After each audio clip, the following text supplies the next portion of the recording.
دکھتا ہے۔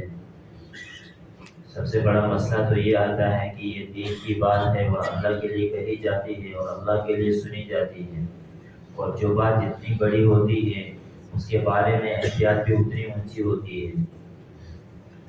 حضرت مولانا اشرف علی تھانوی رحمۃ اللہ علیہ فرمایا کرتے تھے اکثر بیان کرنے سے پہلے کہ جب ہم وہ احادیث پڑھتے ہیں کہ جو لوگ وعظ و نصیحت کرتے ہیں اور ان کے وعظ و نصیحت میں کچھ غلطیاں ہوں، عملی طور پہ ہوں یا فعلی طور پہ ہوں یا قولی طور پہ ہوں، کل قیامت کے دن سب سے پہلے اس امت کے واعظین مبلغین جہنم میں پھینک دیے جائیں گے اور ان کی زبانیں آگ کی کینچی سے کاٹی جائیں گی۔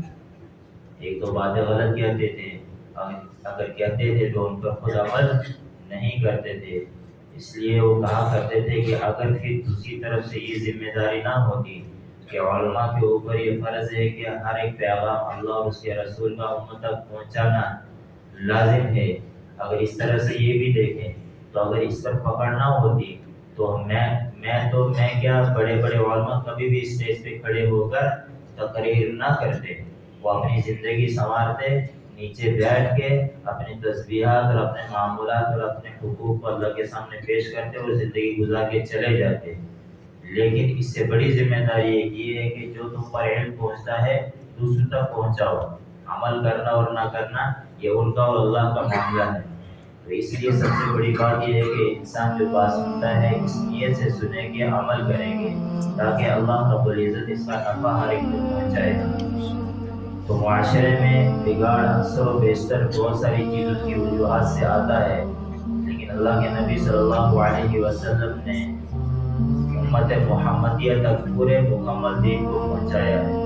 تو اسی میں سے ایک موضوع جو ہے خاص طور پر تجارت کا ہے، بزنس کا ہے، اور دوسری طرف سے اسی کے اپوزٹ ملتی جلتی چیز اس کا نام سود ہے، اور لوگوں نے اس کے اوپر بھی اعتراضات کیے اور اللہ رب العزت نے ان کے اعتراضات کا جواب قرآن کریم کے ذریعے سے دیا۔ بعض لوگ کہنے لگے کہ بزنس کی طرح دکھتا ہے سود، پھر یہ حرام کیوں؟ اگر تجارت میں بھی نفع ہے تو سود میں بھی نفع ہے، تو ہمیں تو اس میں کچھ بڑا فرق تو نہیں دکھتا ہے۔ اللہ تعالیٰ نے ایک ہی جملے میں پوری بات ختم کر دی، احل اللہ البیع وحرم الربا۔ یاد رکھو یہ اللہ نے بنا دیا قانون، تمہارے فلسفے اور تمہاری دلیلیں اور تمہارے ریفرنس دینے سے شریعت میں، دین میں، قرآن میں فرق پڑنے والا نہیں ہے۔ جو انسان اس کو مانے گا کامیاب، نہیں مانے گا تو اس کی پکڑ لازم ہے، اور پکڑ بھی بڑی دردناک ہے۔ ہم نے ان کے لیے خطرناک عذاب تیار کر رکھا ہے، اس لیے کہ انسان اکثر اپنے ذہن کو دوڑاتا ہے اور شریعت کو بھول جاتا ہے۔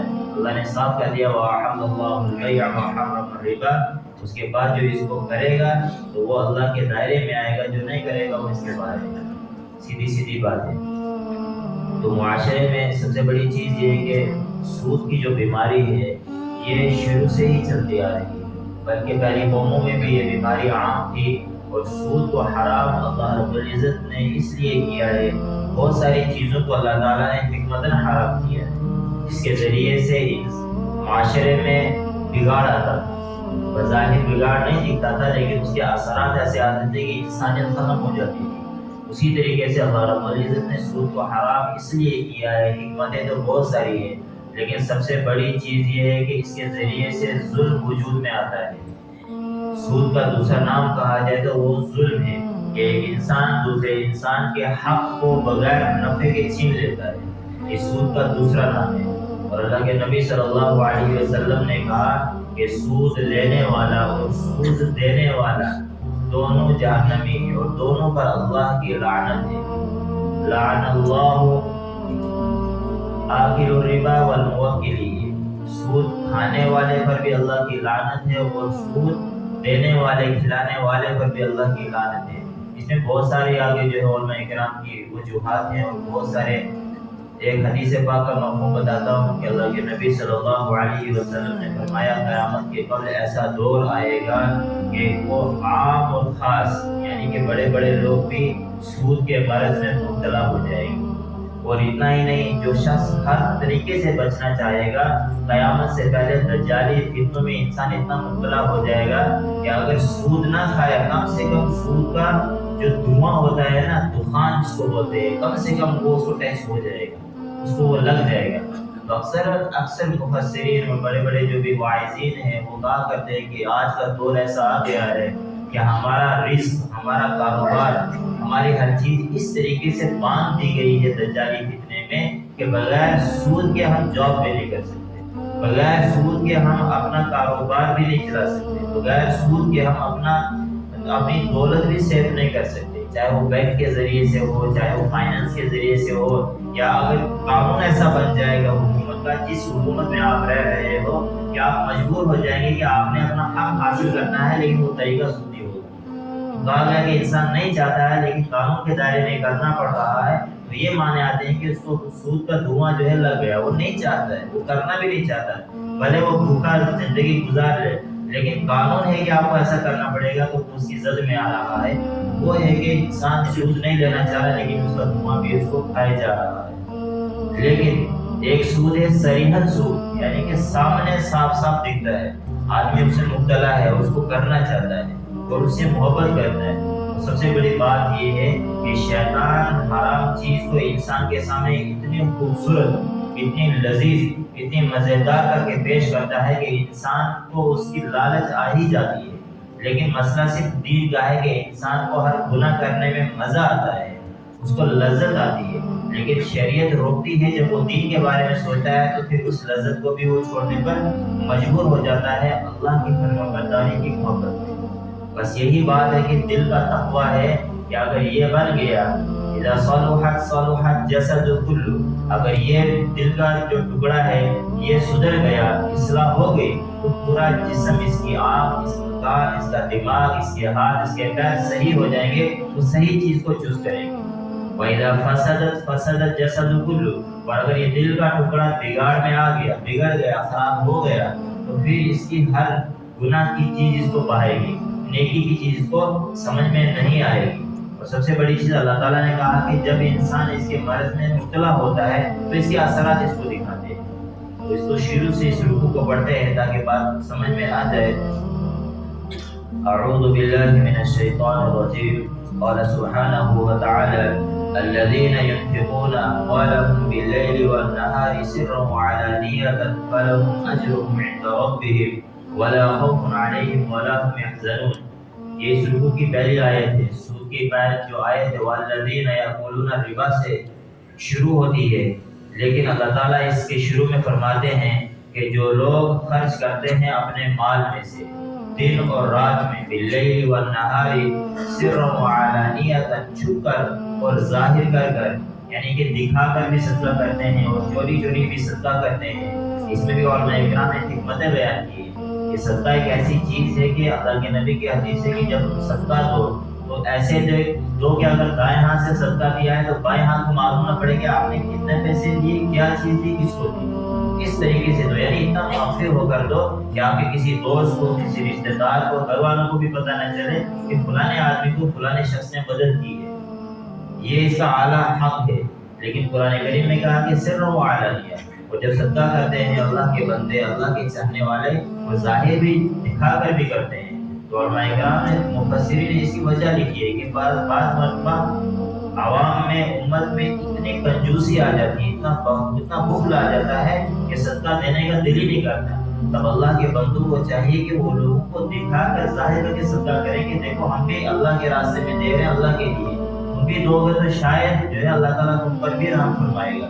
اور اگر تم چپکے چپکے دیتے رہے ہو، لوگوں کو اس کے بارے میں بتایا نہیں، تو لوگوں کی فطرت میں، مزاج میں بخل آ جائے گا، کنجوس ہو جائیں گے، تو وہ اللہ کو بھی بھول جائیں گے. پیسے کی محبت میں، مال کی محبت میں وہ اتنے بخیل ہو جائیں گے کہ غریب کا حق بھی غریب کو نہیں دیں گے. اور زکوٰۃ جو ہے غریبوں کا حق ہے. اس نے کہا کہ اللہ تعالیٰ کا زکوٰۃ جو ہے میرا مال ہے، تم کو یہ نکالنا ہے، اس لیے اللہ تعالیٰ نے اس کو فرض کر دیا. مگر وہ نہیں کریں گے. پھر اللہ تعالیٰ نے اسی آیت میں آگے سمجھایا بھی ہے کہ جو صدقہ دیتے ہیں ان کا مال بڑھتا ہے، اور جو سود لیتے دیتے ہیں ان کا مال گھٹتا ہے.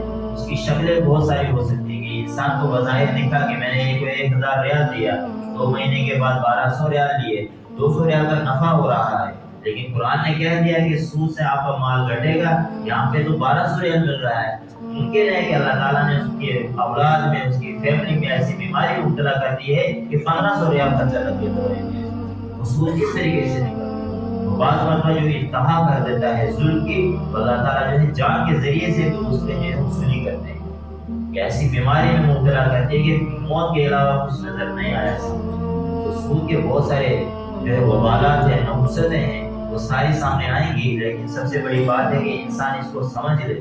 یہ بات مجھے اکثر دوست احباب یہاں بھی کہا کرتے ہیں کہ یہ لعنت بہت تیزی سے پھیل رہی ہے. غیروں میں تو اس کی نحوست ہے ہی.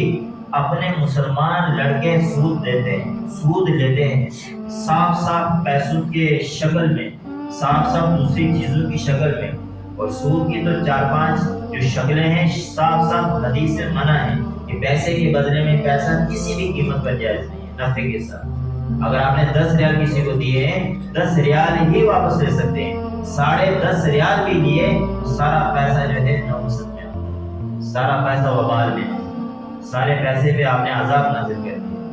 اسی طریقے سے چاندی کے بدلے میں چاندی ہی لے سکتے ہیں. کسی کو آپ نے چاندی دیا، اگر $10 چاندی دیا ہے، $10.5 لے ہی نہیں سکتے، حرام ہے. یہ جنس بولتے ہیں اس کو. جنس کے بدلے میں جنس، اس میں ذرا بھی منافع جائز نہیں. ہاں اگر آپ نے کسی کو چاندی دیا، اس کے بدلے میں پیسے نفع کے ساتھ دیے تو جائز. اسی کو بزنس کا، اسی کو تجارت کا، اسی کو اللہ تعالیٰ حل اللہ البیع وحرم الربا. سونے کے بدلے میں سونا نہیں لے سکتے، پیسے کے بدلے میں پیسہ نہیں لے سکتے. شاید اسی طریقے سے جو کے بدلے میں جو ہے، یا کھجور کے بدلے میں کھجور ہے، تو وہ کھجوریں لی ہیں 1 کلو کھجور ہے تو 1 کلو ہی کھجور لے سکتے ہیں. یعنی اس طریقے سے کاروبار ہوا کرتے تھے کہ ہم کھجور دیں گے، آپ جوڑ دو، تو اس میں نفع جائے گا. کہ ہم آدھا کلو آپ کو کھجور دیں گے، اس کے بدلے میں آپ ہم کو 3 کلو جو دو، تو یہ جائز ہے. لیکن نسل کے ساتھ نسل کی بے، یہ 5-6 چیزیں ہیں بالکل صاف صاف حرام ہے. کیونکہ یہ زیادہ تر لوگوں کے پاس ہوا کرتے تھے. سونا ہوا کرتا تھا، چاندی ہوا کرتا تھا، پیسے ہوا کرتے تھے، کھجوریں ہوا کرتی تھی. تو یہ جو ہے دوسرے کے مجبوری کا فائدہ اٹھاتے تھے. اس مہینے میرے پاس پیسے نہیں ہیں، میرے پاس زیادہ پیسے ہیں، ضرورت سے زیادہ ہے، میں تجھے دیتا ہوں، اگلے مہینے پیسے ہی لوں گا اور نفع کے ساتھ. شریعت نے شروع سے اس کو حرام کر دیا. اور پھر اللہ نے کہا کہ جس کو کرے گا، ابھی آگے آپ سنیں گے کہ ان کا انجام اللہ رب العزت نے کیا رکھا ہے. تو ایمان والا انسان. اور ایک بڑی بات اس آیت میں اور بھی بتائی ہے کہ جب یہ آیت نازل ہوئی ہے اس دوران ممکن ہے کہ ایمان والے لوگ ایسا کاروبار کر رہے ہوں گے. تو اللہ نے کہا کہ آپ تک جو انسان سودی کام کر رہا تھا، جب یہ حکم ہمارا اس تک پہنچا، یہ آیت اس نے سنی، اس نے اسی وقت سود کو چھوڑ دیا. تو اللہ تعالیٰ کہتے ہیں کہ جو اس نے سود کا کاروبار کیا تھا وہ سارا معاف ہے. معاف کا مطلب یہ ہے کہ اس کو ادا نہیں کرنا ہے. فلانے کے ساتھ سود نہیں کیا تھا، اس کو جا کے اس پہ ریٹرن کرو. اللہ کہتے ہیں وہ سب جس طریقے سے قرضہ ہے، وہ قرضہ جب تک ایک بھائی ادا نہیں کرو گے معاف نہیں ہے. لیکن سود کے بارے میں اللہ نے کہا کہ وہ سود جو آپ نے لے لیا یا کر چکے، اگر چھوڑ دیا تو پچھلا والا وہ آپ کو ادا نہیں کرنا ہے. آگے اس آیت میں کہا کہ وہ معاملہ اللہ کے پاس لٹکا رہے گا. قیامت کے دن اللہ چاہے گا تو معاف کر دے گا، اور چاہے گا تو اس کے بارے میں پوچھ گچھ ہوگی. لیکن دنیاوی اعتبار سے اس کے اوپر ذمہ داری نہیں ہے کہ اس کو واپس کرنا ہے. یعنی کہ اللہ نے اس میں چھوٹ دے دی. اور پھر آگے کہا کہ پھر اس کے بعد بھی کوئی نہیں سدھرا ہے تو اللہ تعالیٰ کہتے ہیں کہ اس کے لیے ہم نے دردناک عذاب تیار کر. اور جو لوگ صدقہ کرتے ہیں چھپ کر اور اعلانیہ طور پہ، اللہ کے پاس ان کے لیے اجر عظیم ہے. فَلَهُمْ أَجْرُهُمْ عِنْدَ رَبِّهِمْ وَلَا خَوْفٌ عَلَيْهِمْ وَلَا هُمْ يَحْزَنُونَ. شروع میں ہی کہہ دیا کہ اللہ کے راستے میں خرچ کرے گا تو انسان حلال روزی سے خرچ کرے گا. سود کے پیسے سے اگر خرچ بھی کرے گا تو اللہ قبول کرنے والے نہیں ہیں. دوسرے حرام طریقے سے پیسے کما کر بھی اللہ کے راستے میں خرچ کرے گا تو اللہ تعالیٰ اس کو قبول نہیں کرنے والے ہیں. اس کے حلال خرچ کرے گا اس کے لیے اللہ کے پاس اجر عظیم ہے. وَلَا خَوْفٌ عَلَيْهِمْ وَلَا هُمْ يَحْزَنُونَ. اور پھر اس کے لیے قیامت کے دن نہ کوئی خوف ہوگا اور نہ وہ غمگین ہوں گے، بلکہ وہ بڑے خوش ہوں گے کہ اللہ کا حق ہم نے صحیح طریقے سے ادا کیا. الَّذِينَ يَأْكُلُونَ الرِّبَا لَا يَقُومُونَ إِلَّا كَمَا يَقُومُ الَّذِي يَتَخَبَّطُهُ الشَّيْطَانُ مِنَ الْمَسِّ.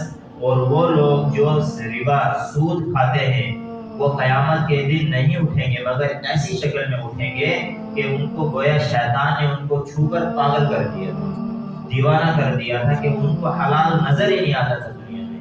وہ اس طریقے سے قیامت کے دن اٹھیں گے کہ ان کے چہرے صاف چہروں پر لکھا ہوا ہوگا کہ یہ سودی لوگ آ رہے ہیں. کہ وہ لوگ آ رہے ہیں جن کے اوپر اللہ اور اس کے رسول نے لعنت کی ہوئی تھی، اور وہ لوگ آ رہے ہیں جنہوں نے اعلان کیا تھا کہ ہم اللہ سے لڑیں گے، ہم اللہ کے رسول سے لڑ سکتے ہیں۔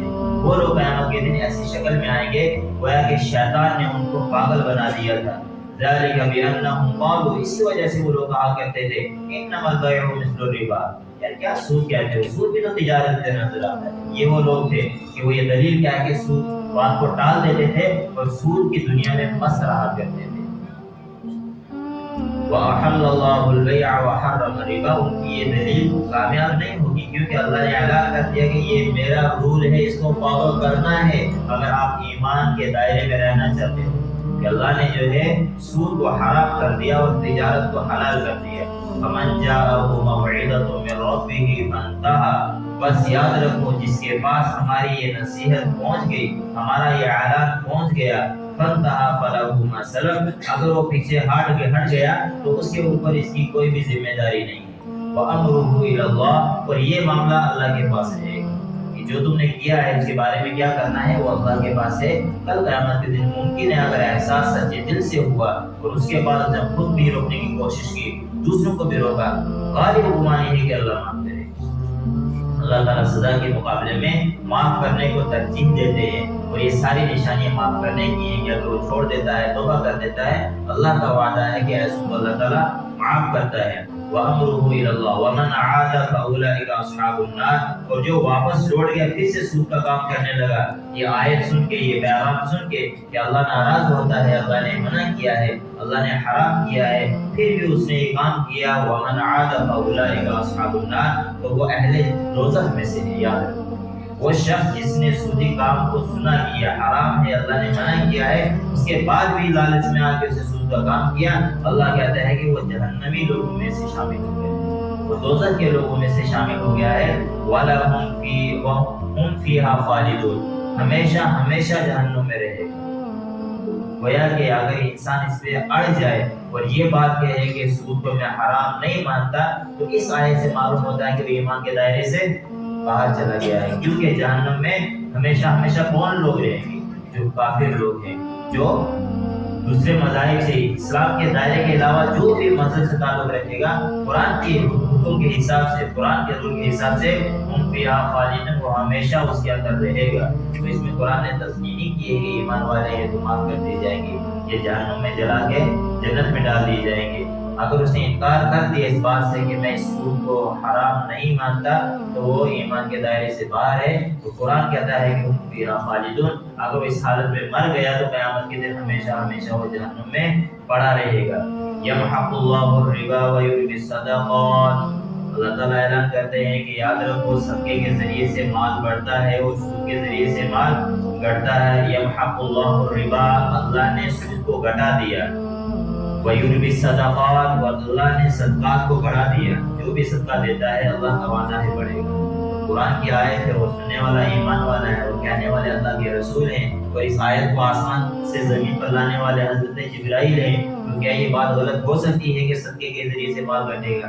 اللہ کہتا ہے کہ صدقہ مال کو بڑھاتا ہے، سود مال کو گھٹاتا ہے، پھر ایمان والے کا کوئی جواز نہیں بنتا ہے کہ وہ اس پہ رسک لے۔ واللہ لا يحب كل كفار اثیم، اور اللہ تعالیٰ حد سے بڑھنے والے کو، انکار کرنے والے کو، ناشکری کرنے والے کو، گنہگار کو ذرا بھی پسند نہیں کرتا ہے، بالکل اللہ ان سے محبت نہیں کرتا ہے۔ ان الذين آمنوا وعملوا الصالحات واقاموا الصلاة وآتوا الزكاة لهم اجرهم عند ربهم ولا خوف عليهم ولا هم يحزنون۔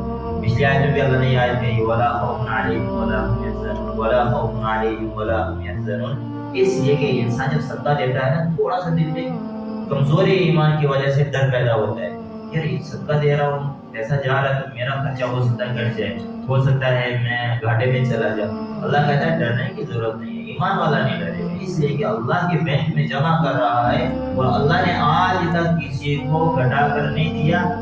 اضعاف مضاعفہ، یہ عربی کا لفظ ہے، اضعاف مضاعفہ، اس کو مضاعف کہتے ہیں۔ مضاعف کے معنی ہے کہ درجنوں بڑھ گئے، ڈبل ٹرپل نہیں آتا اس کے معنی، اس کے معنی آتے ہیں کہ کئی گنا بڑھ گئے۔ تو اللہ کہتا ہے قیامت کے دن بتاؤں گا کہ میں نے کتنا گنا بڑھایا تمہارا ساتھ۔ تو اس آیت میں پھر یہ کہا کہ جو لوگ ایمان لائے اور نیک اعمال کیے، پھر نماز قائم کی، اس کے بعد اللہ کا حق نکالا، زکوٰۃ کو ادا کیا، اجرهم عند اللہ، ان کے لیے لہم اجرهم عند اللہ عند ربهم، تو ان کے رب کے پاس ان کے لیے ایسا اجر ہے کہ وہ ختم ہونے والا نہیں۔ اور پھر ولا خوف علیہم ولا هم يحزنون، جب ان کے اوپر شیطان حملہ کرتا ہے کہ اصل تو نہیں، تو جمع رکھے گا تو تیرے کام آئے گا، اس کی اس کی پرواہ نہیں کرتا ہے، وہ پھر بھی اللہ کے راستے میں دیتا ہے۔ بعض مفسرین کہتے ہیں کہ اللہ نے کسی کو دولت دی، اس نے خرچہ نکالا، گھر کا خرچہ بھی نکل گیا، بیماری کی دوائی بھی آ گئی، اس کے بعد بھی مہینے کے ایکسٹرا پیسے بچ رہے ہیں، وہ لوگ جو اللہ سے محبت نہیں کرتے وہ اس پیسے کو شیطان کے ذریعے سے سود میں لگاتے ہیں۔ ظاہر سی بات ہے، انسان کہتا ہے ایکسٹرا ہے تو چلو سود پہ لگاتا ہوں، اور جو اللہ سے محبت انتہا کی کرتے ہیں وہ ایکسٹرا پیسے کو اللہ کے راستے میں خرچ کر دیتے ہیں، اس بھروسے پہ کہ جب میرے کو ضرورت پڑے گی تو اللہ دے گا مجھے کہیں نہ کہیں۔ تو یہ ایمان کا اعلیٰ مقام ہے۔ تو بعض مفسرین کہتے ہیں کہ یہ بھی نادانی ہے کہ انسان کا وہ لیول نہیں بنایا ہے ایمان کا، کہ بعض لوگوں نے دنیا سے ذرا بھی محبت نہیں کی، لیکن جب ان کو اللہ کے لیے ضرورت پڑی ہے انہوں نے حاصل کی۔ صحابہ اکرام کی مثال دیکھیں، اللہ کے نبی صلی اللہ علیہ وسلم خود تجارت کی ہے، اللہ کے نبی صلی اللہ علیہ وسلم کی 11 بیویاں، ازواج مطہرات کی 11 بیویاں تھیں، اردو کا آسان لفظ بول رہا ہوں تاکہ سمجھ میں آ جائے، اور اللہ کے نبی صلی اللہ علیہ وسلم پورے سال کا خرچہ ہر ایک بیوی کو شروع سال میں دیتے تھے۔ پورے سال کا خرچہ ایک اہلیہ کا کتنا آتا ہے، اللہ کے نبی صلی اللہ علیہ وسلم ساری ازواج مطہرات کو سال کی شروع میں پورے سال کا خرچہ دے دیتے تھے، وہ سال ختم ہونے سے پہلے اتنی ترغیب دیتے تھے اللہ کے راستے میں خرچ کرنے کی کہ کئی مرتبہ اللہ کے نبی گھر پہ آئے، ازواج مطہرات سے پوچھا کچھ کھانے کو ہے، بولا کچھ بھی نہیں۔ اللہ کے نبی نے اتنے صدقے کی فضیلت بیان کی تھی کہ شوق ایمان میں وہ صدقہ کر دیا کرتی تھی ساری ازواج مطہرات۔ بعض لوگ یہ سوچتے ہوں گے کہ اللہ کے نبی صلی اللہ علیہ وسلم نے صرف شادیاں کی اور خرچے نہیں تھے، زندگی فقر کی گزری، نہیں، اللہ کے نبی نے پورا حق ادا کیا، لیکن اللہ سے ایک محبت کی مقام تھا۔